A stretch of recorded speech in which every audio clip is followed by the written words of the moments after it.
नमस्कार. अर्जुन अजूनही अजून काय काय दुष्परिणाम होतील ते पुढील 4 श्लोकात सांगत आहे. आज आपण 42, 43, 44 आणि 45 या 4ही श्लोकांचा एकत्र अर्थ विचारात घेणार आहोत. श्लोक 42. संकरो नरकायैव कुलघ्नानाङ्कुलस्य च पतन्ति पितरो ह्येषाल् लुप्तपिण्डोदकक्रियाः.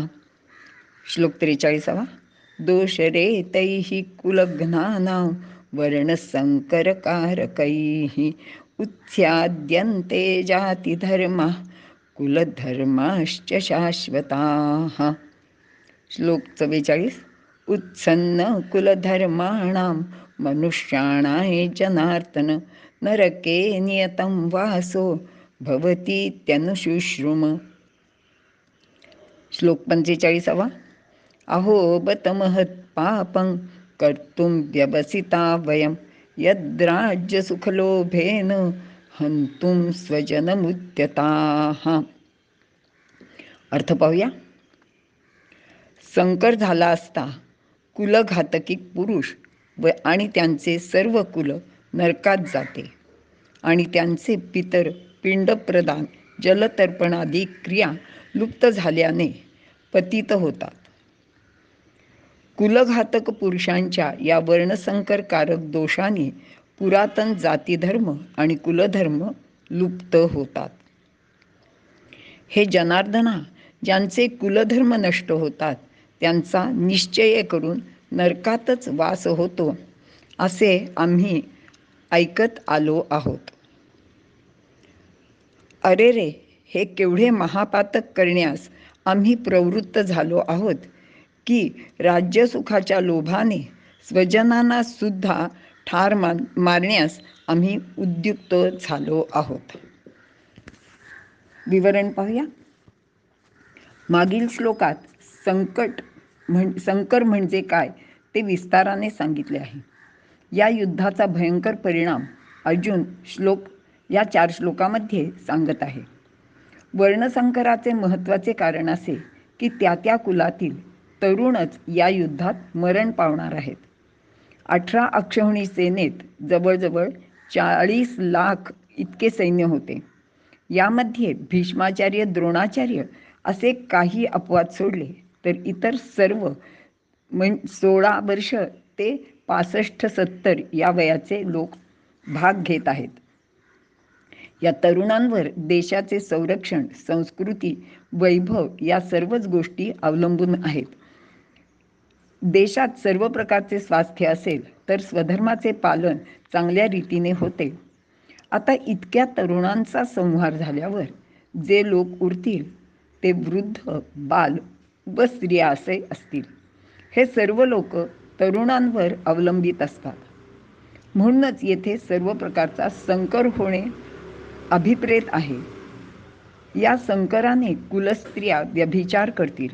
या गोष्टींबरोबरच स्वर्गस्थ पितरांसाठी पिंडप्रदान व जलतर्पणासारखे विधी होणार नाहीत अशी भीती अर्जुन श्लोक 42 मध्ये व्यक्त करतोय. श्राद्ध म्हणजे श्रद्धेने करावयाची गोष्ट. पितरांसाठी जे ब्राह्मण भोजन दिले जाते त्याला पिंडक्रिया म्हणतात. तर श्राद्धाचे वेळी तर्पण करताना हातावरून पाणी तिल मिश्रित सोडतात. ते पितरांना मिळावे अशी इच्छा करतात. त्याला तिलोदक अर्पण करणे म्हणतात. या श्राद्धक्रियेत आपल्या माता पिता, आजी आजोबा यांचे विषयी प्रेम आदरभाव व्यक्त करणे, त्यांनी आपल्यासाठी जे जे केले त्याचे स्मरण ठेवून त्याविषयी कृतज्ञता व्यक्त करणे हा एक उद्देश आहे. त्याचबरोबर सामाजिक भावसुद्धा आहे. श्राद्धविधीसाठी ब्राह्मणांना पाचारण करून त्यांना भोजन व दक्षिणा द्यायची. हे ब्राह्मण त्या काळात विनामोबदला ज्ञानार्जनाचे कार्य करीत होते. त्यांचे योगक्षेमाची जबाबदारी समाजातील इतर लोकांची होती. म्हणूनच आपल्याकडे ब्राह्मण भोजन व दान या गोष्टी करताना समाजातील या निस्वार्थी वर्गाचा विशेष आदरपूर्वक विचार केलेला होता. या ब्राह्मण लोकांनी गेली अनेक वर्षे ज्ञानाच्या अनेक शाखा मुखोद्गत करून सांभाळल्या आहेत. पूर्वीच्या काळी कागद नव्हते, त्यावेळी गुरुशिष्य परंपरेतून हे ज्ञान टिकवून ठेवले होते. याचे श्रेय फक्त ब्राह्मणांनाच द्यावे लागेल. अशा ब्राह्मणांचे वर्णन करताना ज्ञानदेवांनी नव्याध्यायात सांगितले आहे, जे तपोवतार सावयव सकळ तीर्थासी दैव उदयले जे, किंवा जेथ अखंड बसिजे यागी, जे वेदांची वज्रांगी ज्याचे उत्संगी मंगळ वाढे. असे हे जे ब्राह्मण आहेत, अशा ब्राह्मणांना मान समाजातील अशा ब्राह्मणांचा मान समाजातील सर्वांनीच राखला पाहिजे. पण अर्जुनाला भीती वाटत आहे की वर्णसंकर झाला तर इतक्या उत्कृष्ट प्रतीचे ब्राह्मणही राहणार नाहीत आणि त्यांचा आदर राखणारा समाजही उरणार नाही. मग संस्कृती समाजहित यांचा विचार केला न जाऊन जो तो लोभाने स्वार्थी होईल. अशा समाजविघातक गोष्टी घडण्याचे पाप या युद्धात आमचे हातून घडणार आहे, म्हणून युद्ध करू नये. युद्धामध्ये होणाऱ्या कुळाच्या नाशाने पूर्वापार चालत आलेला कुलधर्म नष्ट होतो व त्यामुळे अधर्माची वृद्धी होते. अधर्मानेच स्त्रिया दूषित होतात व वर्णसंकरामुळे वर्णधर्म आणि जातीधर्म नष्ट होतो. प्रत्येक कुळात आपापले म्हणून जे नीतिनियम चालत आलेले असतात ते उरणार नाहीत. समाजात विस्कळीतपणा येऊन समाज स्वास्थ्यच हरवून जाईल. अशा लोकांचे वागण्याने लोक एकमेकांची निंदा आणि अपमान करू लागतील. त्यांनी एकमेकांचा तिरस्कार केल्याने त्यांच्यातील द्वेषबुद्धी वाढेल. विवेकाचे आचरण संपून सर्वत्र स्वैराचार वाढेल. लोक लोभी व स्वार्थी होतील. अशा वर्तनाचा परिणाम म्हणजे पाप व या पापामुळे आपल्याला अनंत काळपर्यंत नरक यातना भोगाव्या लागतील. अशा प्रकारचा अनर्थ ओढवेल. अर्जुन अजून पुढे काय विचार करतोय बघूया. या अनर्थाचा विचार सातत्याने मनात घोळवत राहिल्याने अर्जुनावर त्याचा काय परिणाम झाला तो पुढील श्लोकात दिसून येतो. अर्जुन सांगत आहे की हे दुर्योधनादी कौरव दुष्ट आहेत.